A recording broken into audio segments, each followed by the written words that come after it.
Oliver, ef við kannski byrjum aðeins á stöðunni heimaðir með okkur Blikum. Væntanlega úrslitaleikur bara mótið í næsta leik á móti FH eða eitthvað? Algjörlega. Þetta verður stórleikur og ég hlakka virkilega til.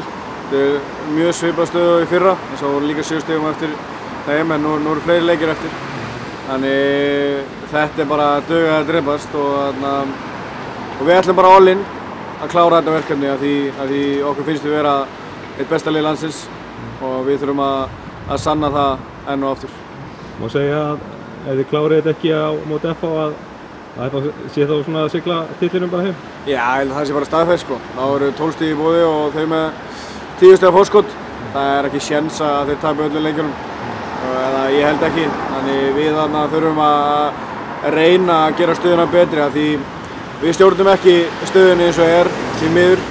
En þá þurfum við bara að elta og því miður þá vonandi getum við náð þessum eltingaleik. Þessu verkefni hérna úti leikur á móti Norður-Írlandi núna á morgun. Norður-Írar kannski alltaf að stöðu við í öðru seti riðlinum og eftir Frökkum. Norður-Írar í neðsta seti með 1 stig en það stig fengu þeir gegn okkur. Má segja að það hafi verið ákveðið slys sem gerist þarna heima? Já, algjörlega. Vel orðað bara að þetta hafi verið slys af því við vorum betri og þau skora eftir 5 mínútur eftir fast leikadri sem íslensk landslið á ekki að fá á sig. Við klúrum 3-4 dauðafærum og þar með leita móti marki. Þannig við ætlum all in í þennan leik og við látum ekki aftur gerast að við töfum stigum. Það geturlega séð, eru við ekki betri en Norður-Írar, allavega á pappírunum? Okkur finnst það. Við erum reynda flestir að spila í íslensku deildinni og nokkur úti. En margir, ég veit nú ekki hvað liðum allir þessi gæjar að spila en þeir eru samt betri en maður heldur oft á tíðum.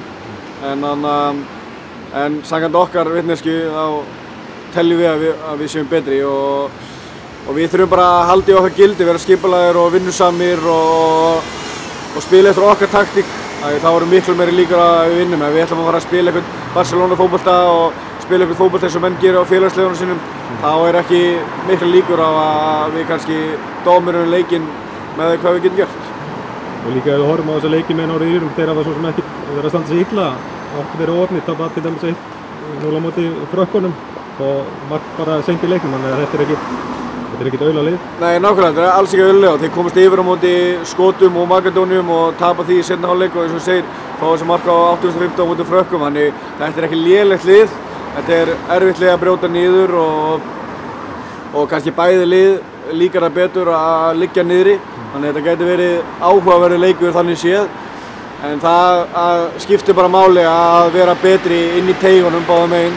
Það er það sem leikur vinnst eða tapast. Þannig það er eitthvað sem við þurfum að leggja mikla áherslu á að vera betri inn á miðjunni og þá ennþá betur að vinna öll leifi inn í teigunum.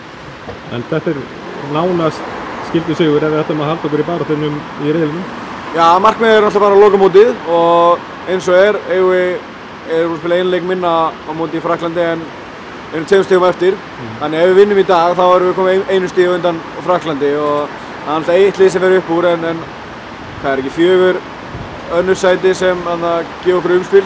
Þannig við þurfum bara að safna allir flestum stigum til þess að við erum möguleika að fara beint á EM með að þá allavega komast í umspili.